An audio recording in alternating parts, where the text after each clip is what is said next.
South Florida heat wave is unbearable. Last thing they need is another agency from Miami-Dade County overseeing their work and their safety. Especially for those who work outdoors. Remembering 9/11. See that building coming down, I was very, very, very emotional. With prayers coming from a Broward County community. And ahead of the holidays, support from South Florida is heading to Haiti, Guatemala, and other developing countries. Those children, the poorest of the poor around the world, that they're loved. These stories and more coming up on Newsbreak. Hello, South Florida. I'm Leon Abutori-Bush. And I'm Julian Davis. Today's Tuesday, September 12th, 2023. Live from the Lee Caplin School of Journalism and Media in North Miami, this is Caplin News. Cause for concern when it comes to the working in the South Florida heat. Yesterday, the Miami-Dade Commission's Health Committee held a public hearing and a vote on the heat standard for outdoor workers. Caplin News reporter Samantha Gutierrez attended the hearing downtown. I've only been standing outside for 10 minutes and I'm already feeling this heat. This is concerning, considering that next year and the years to follow are likely to be even hotter. And while most of us are accustomed to escaping Miami's climate under AC, a lot of construction and agriculture workers don't have the same luxury. Javier Torres, a construction employee who has worked in Miami-Dade for 26 years, attended yesterday's hearing to tell his story. I fell from the second floor, from a ladder, and they took me to Jackson Hospital. The paramedics put me in a neck brace. I couldn't talk from the hit I took, but then, in an hour, I started to talk again. They put me in a scanner, and when they took me out, they said, "You're a miracle from God. From the height you fell, you have no broken bones. You're simply hurt." Heat-related injuries and deaths go underreported, and farm and construction workers are feeling underrepresented. Look at all these workers. Agua, sombra y descanso. A total of 57 people signed up to speak on the decision, most of which were members of the organization We Count, standing up with the Que Calor campaign supporting the bill. The proposed Miami-Dade heat standard would require construction and agriculture companies to provide drinking water, shade, and 10-minute breaks every 2 hours to their outdoor workers. And it's proven that if you give somebody a 10-minute break, they're more productive after the break than rather than having to work through the break. So the argument that it costs money doesn't hold water. It's not factual. The ordinance would require a heat exposure safety program, a multilingual notice of employee rights, and reports and penalties for violations of the chapter. The last thing they need is another agency from Miami-Dade County overseeing their work and their safety track records and policies, which are already overseen by OSHA. OSHA, or the Occupational Safety and Health Administration, was frequently brought up during yesterday's hearing, with some saying it's enough to ensure the safety of workers and others calling out its lack of enforcement. Ask anybody in the audience if they ever met an OSHA inspector. I can tell you probably zero. I've been doing it 44 years. I met 3, and every one was because of a fatality. After hearing every testimony, the commission passed the final vote until October, allowing for improvements of the bill along the way. Reporting from downtown for Caplin News, I'm Samantha Gutierrez. Monday marked 22 years since our nation came under attack. Caplin's Denissa Sr. was in Miramar, and she has more on the story. 2 I-beams from the Twin Towers of the World Trade Center has made their way to the city of Miramar.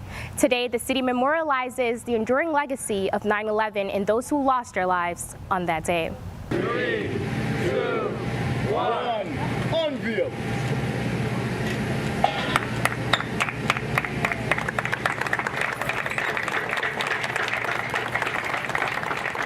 City leaders unveiled the 2 steel columns at their final resting location during a remembrance ceremony held at Miramar's Regional Park.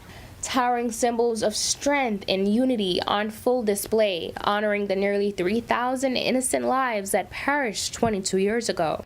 343 men and women of the New York Fire Department died in the line of duty.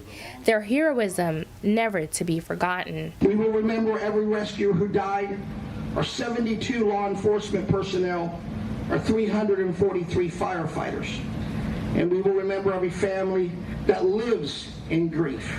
The beams were given to the city of Miramar by the New York Port Authority, a plan Mayor Wayne Messam tells me was initiated by the fire department and has been in the works for nearly a decade. Our fire department went through the initial process for the city of Miramar to actually get parts of the World Trade Center, and to build it here at Regional Park is breathtaking. The unveiling brought out many residents, city leaders, and local first responders, and while all were in good spirits, the memories of 9/11 remains etched in the minds of those old enough to recall the event.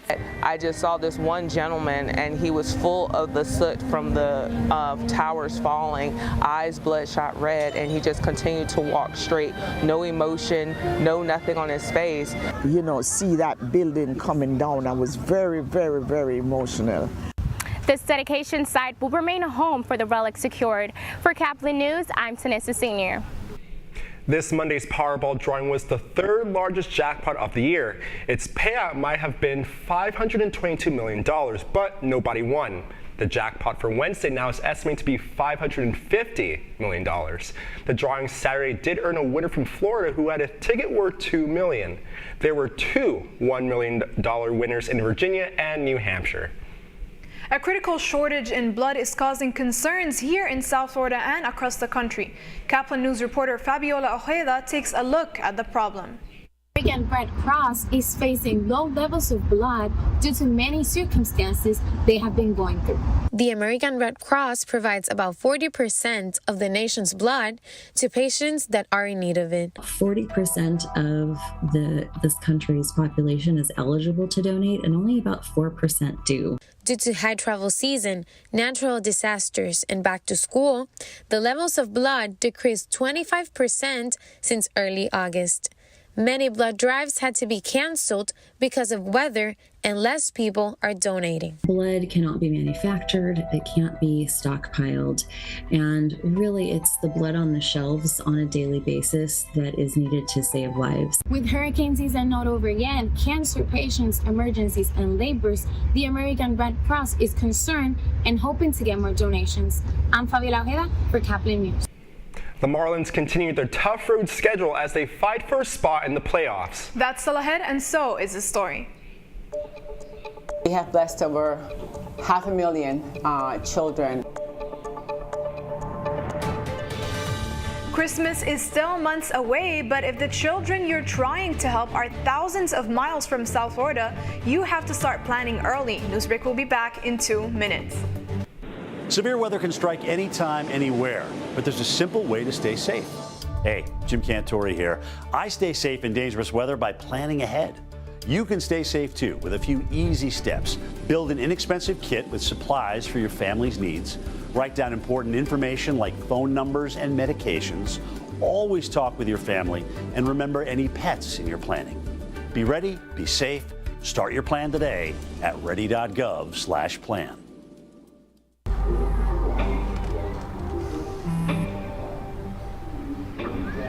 I don't know why you're so sad. You've got a roof over your head. You gotta stop with that depression stuff. That's what white people think. You alright? It just feels like it's coming from everywhere. Do you want to talk about it? You can talk to me if you're feeling sad. Whenever you need to talk, I'm here, okay?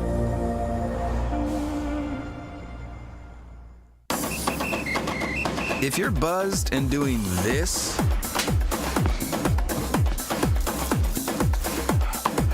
to make yourself feel okay to drive,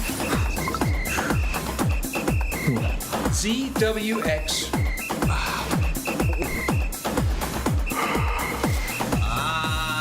You're not okay to drive. YGKLVW. Regular you.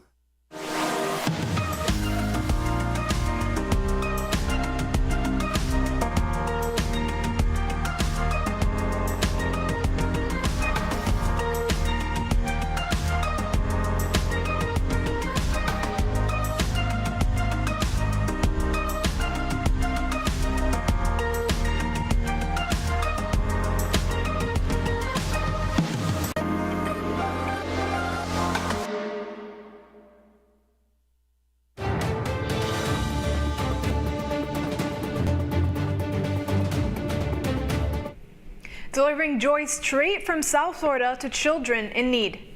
A South Florida initiative is spreading joy this morning by sending Christmas gifts to kids across South America. Caplin News reporter Abdul Jabbar has more on this story.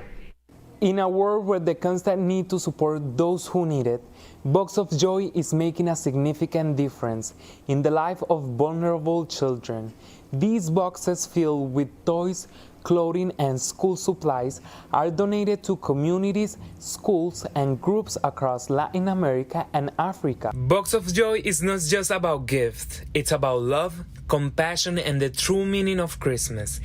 Each box is a symbol of goodwill and a gesture of unity. Show children, the poorest of the poor around the world, that they're loved not only by Jesus, but that they deserve the joy, and that they deserve just the beautiful message of Christmas that for children comes sometimes in the way of a small gift.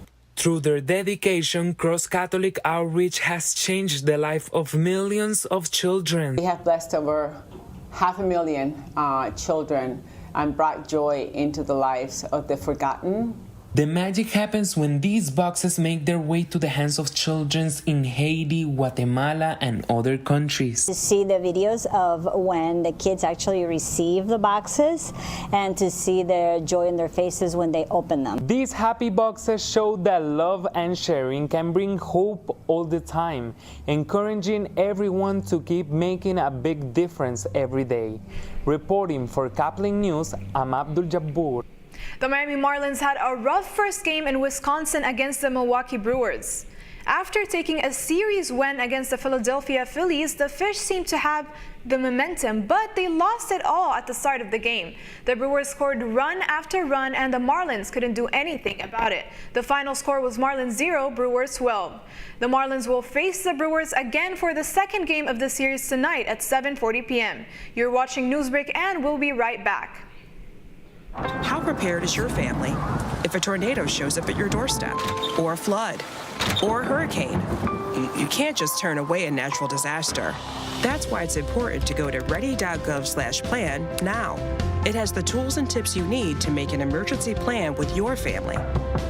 So if disaster comes knocking, let's go. You'll be ready to help keep your family safe. It's just a pizza. Yes. Make a plan today.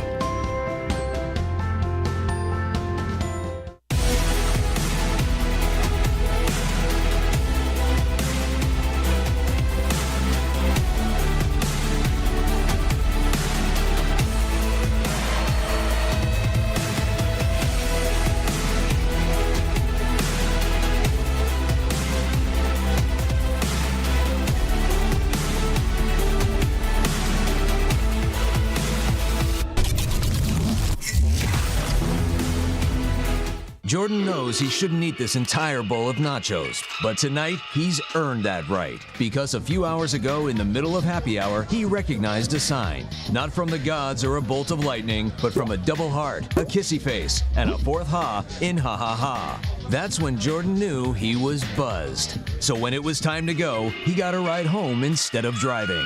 Be a legend like Jordan. Recognize your buzzed warning signs and get a ride home. Buzz driving is drunk driving.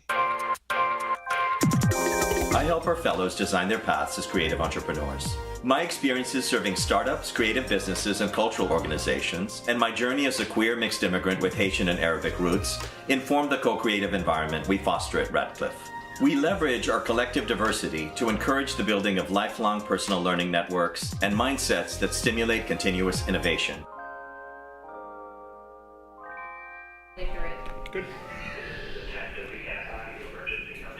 Unfortunately, that's all the time we have for Newsbreak. I'm Julian Davis. I'm Leanna Batorbush. Get more news anytime at caplinnews.fiu.edu.